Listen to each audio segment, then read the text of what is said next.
this episode, it really wasn't hitting on nothing. So let's just make this quick. Like, let's get in and get out, okay? This is Real Housewives of Atlanta, season 16, episode 11. Let's be honest. I'm Shayna. I'm sorry if you hear a little noise in the back. My phone like to overheat, and I got to do this in my car right quick. So just ignore it. Just listen to me. Focus on me. Please like, comment, share, and subscribe to help keep your girl on the algorithm and to help me continue to push out content, because right now I'm doing this for the free. I'm still demonetized, so that's a free way to help me, and it's appreciated, trust me. So we start off the episode with Angela and Charles.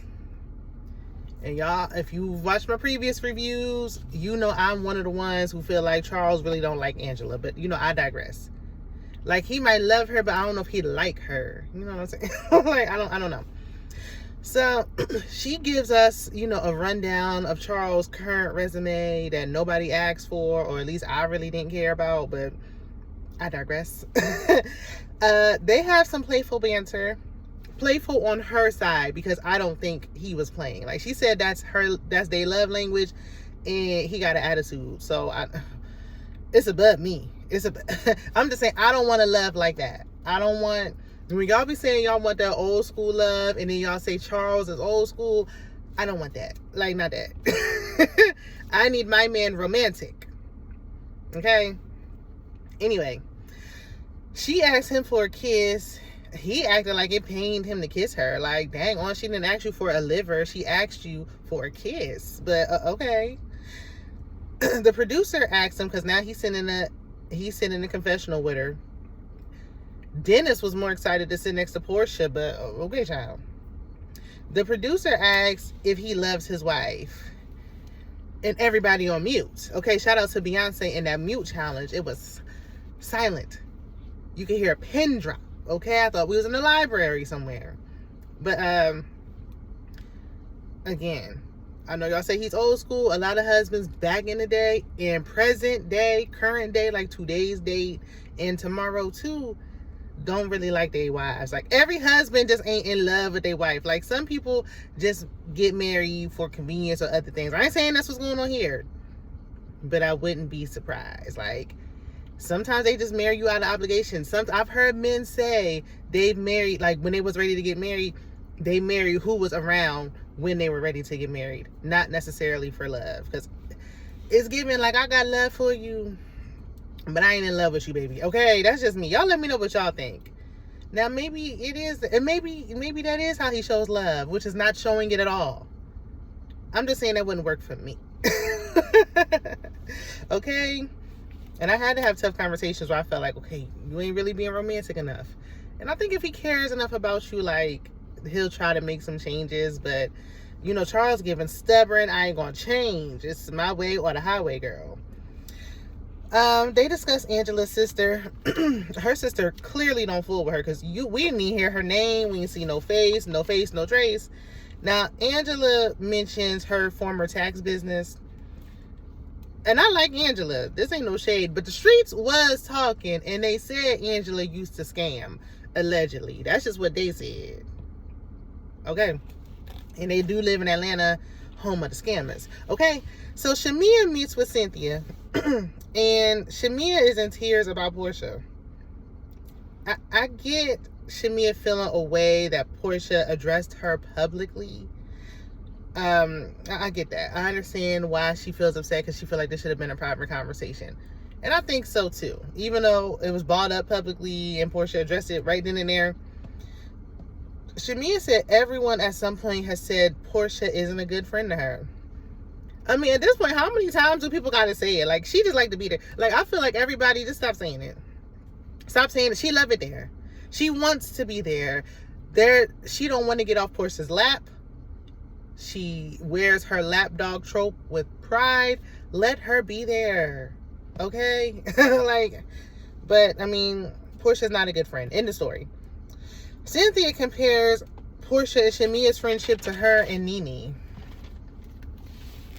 No. It's not comparable, not to me. They were friends since childhood. Their mothers were friends. Like, it runs a lot deeper. It's a little different, Cynthia. You had to force Nene to keep talking to you with a friendship contract. It's not the same. Like, I see the similarity of it might feel one-sided, but it's not quite the same. Does that make sense? Did that make sense to you, Cynthia? It makes sense to me. Okay, anyway. So Shamea's mom and Porsha's mom fell out, and Shamea feels a way that Diane badmouthed her behind her back. And I would feel a way too. Like, I've been knowing you since I was a child. This how you talking about me? And what she said about Shamea really needs to be said about her daughter. But anywho, Cynthia ends it saying that she wants a friendship like Porsha and Shamea's. Why? For what? Why would you want a friendship like that? So we see a quick scene of Shamea's sisters complaining about her and Porsha's friendship.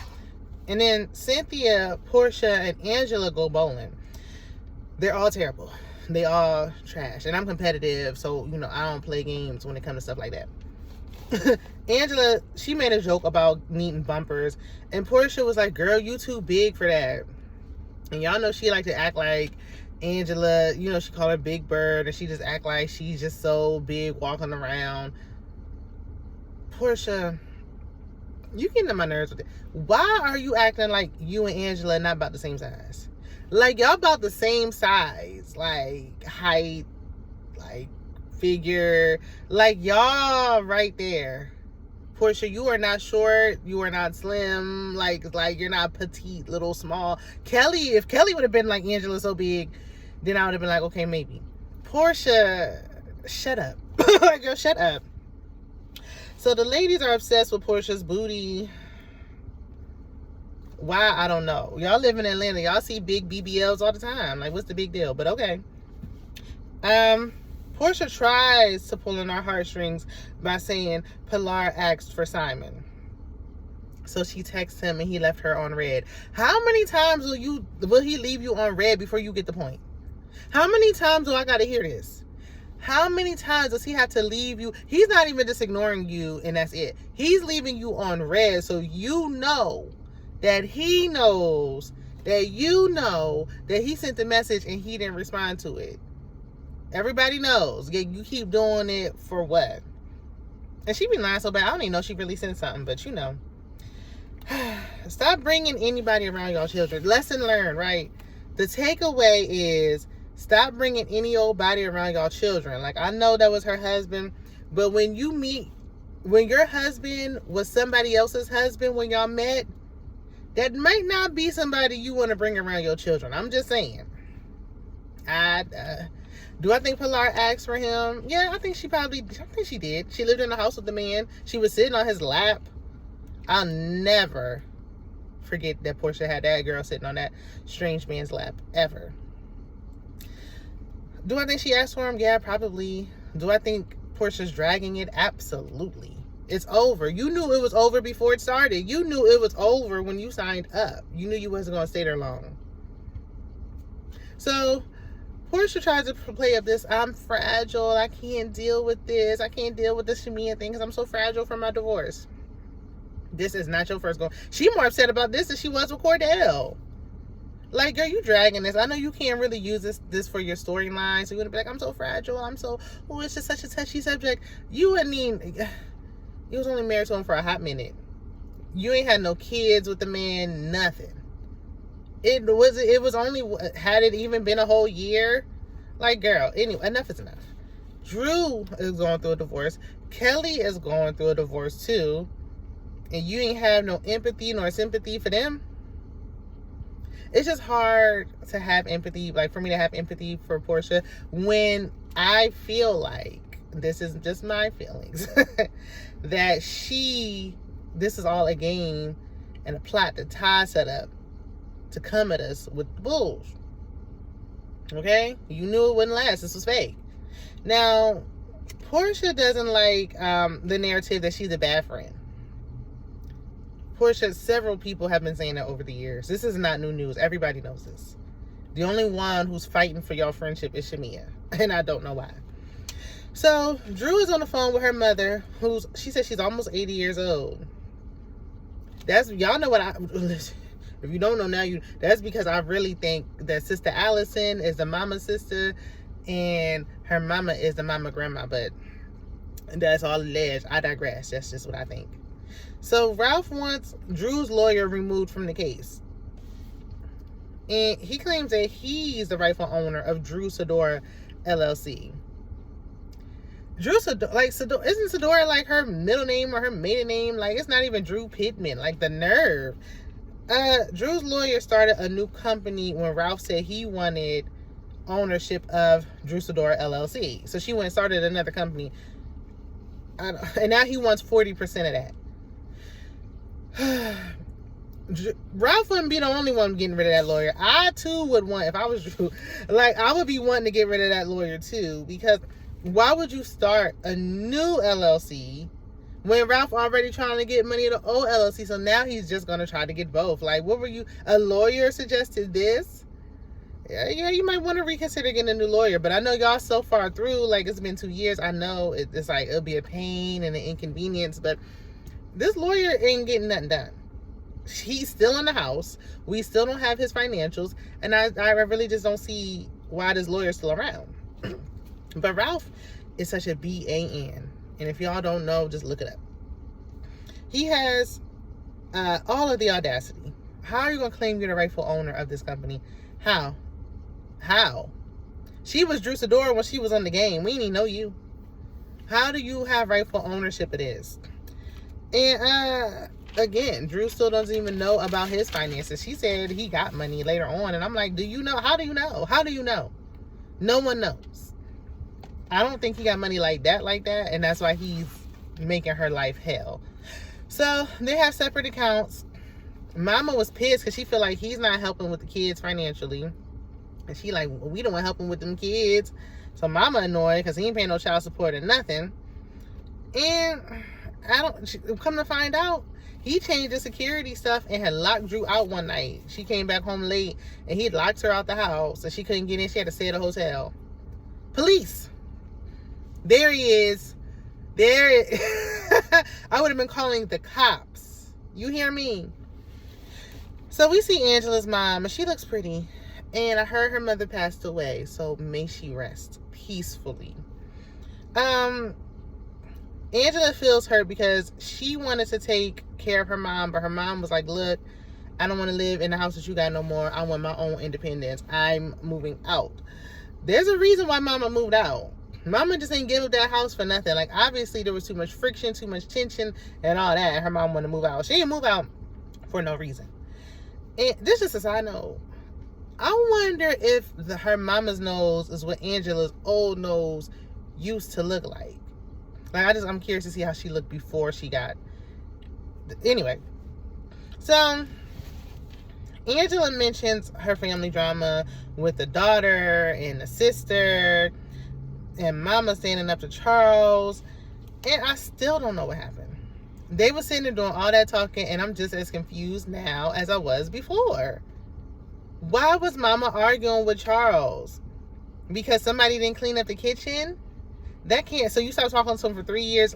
Something ain't adding up. I like Angela on the show. I like her with the ladies. But when it comes to her personal life, it's always some holes in that story. It's always looking like Swiss cheese. Because I don't know. It's too many holes. I don't understand. Her stories don't be making sense. The math don't math. But Mama threw shade at Charles talking about her and Charles about the same age. I said, ooh, child. So... in the next scene, we see Kelly. She's teaching her oldest daughter how to drive. Her entitled daughter demands a BMW. And Kelly was like, look, I'll pay for it, but with the maintenance, listen, hell no.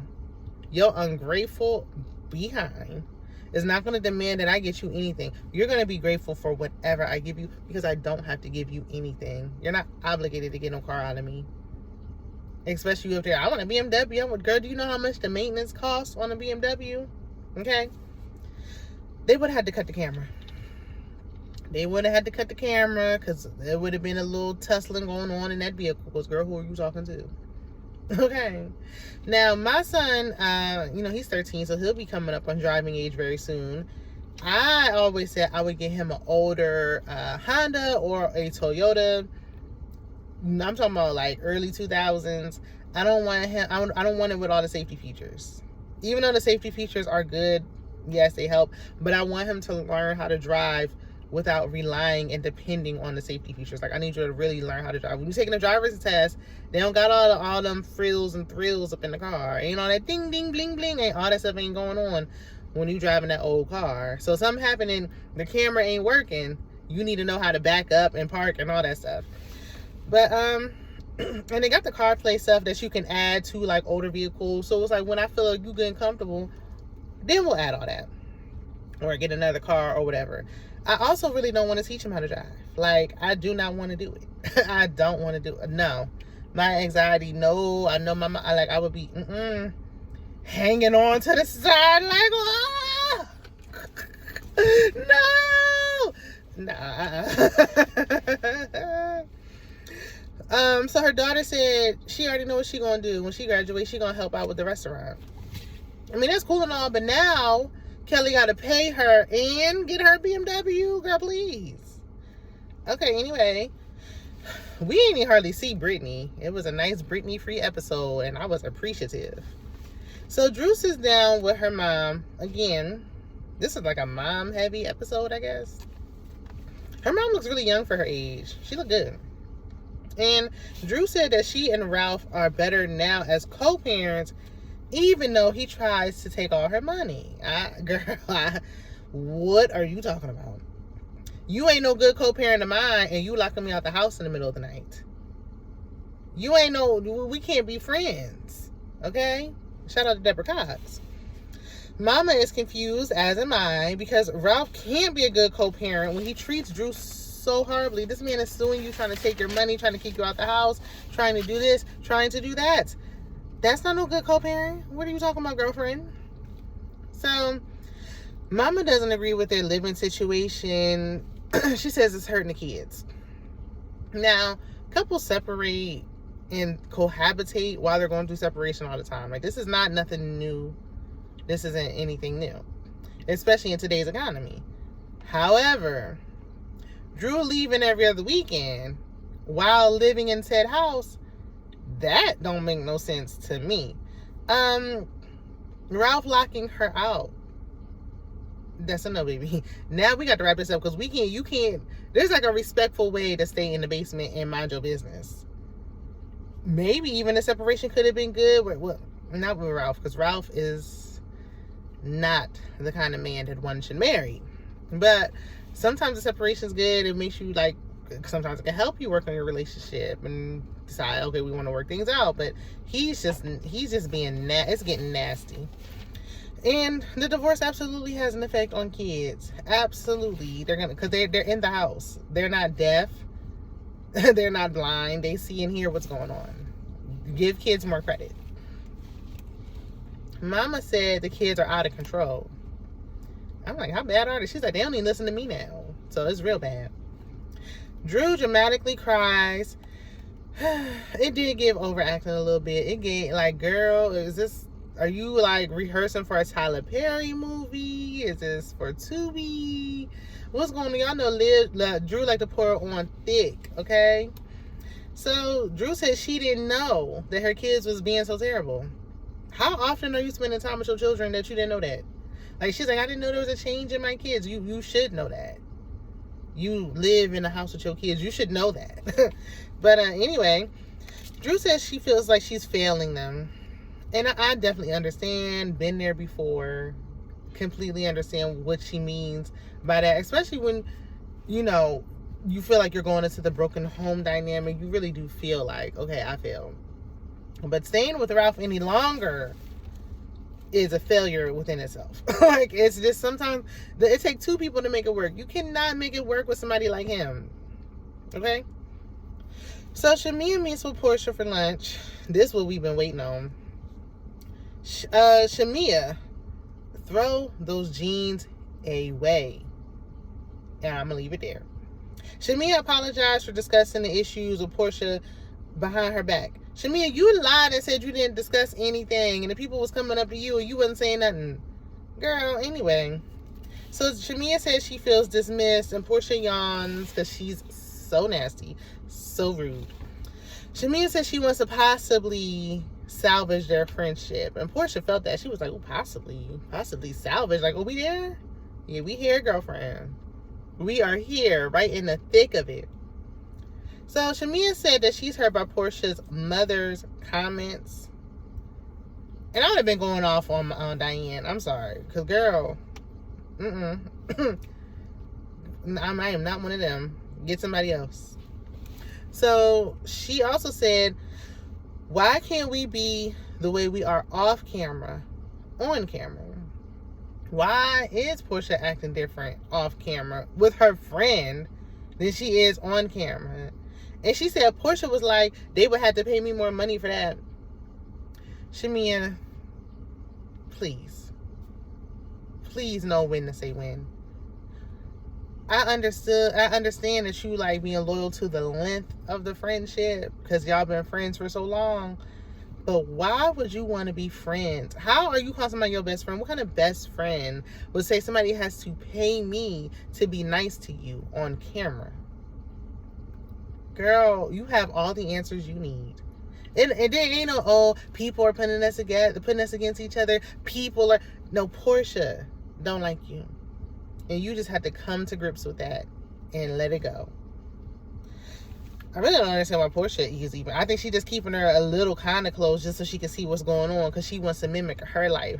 She wants her life to mimic Shamea's. So, But anyway, Shamea is finally getting her grievances off her chest, and Porsha, like always, plays victim like she loved to do, especially on that spinoff that she had that made show her true colors, which are absolutely horrible. She's talking about this is too much and all that fake crying face just as dry. Porsha, save it. Shamea didn't hardly say nothing because Shamea was like, what did I say? Like, what are you? It's too much. Like, it seems like it's very difficult to be Porsha's friend. It's just too much. Like, it's too much. So, are you mad, Porsha, that Shamea exposed what you told her that your mama said? Or are you mad because you realize that you really are a terrible friend? And instead of just being like, I could do better, you just want to keep being terrible. Is that what this is about? So, after Porsha goes, she pretends to do some fake breathing exercises in the bathroom. Talking about, you're okay, woosah. The way I rolled my eyes so hard.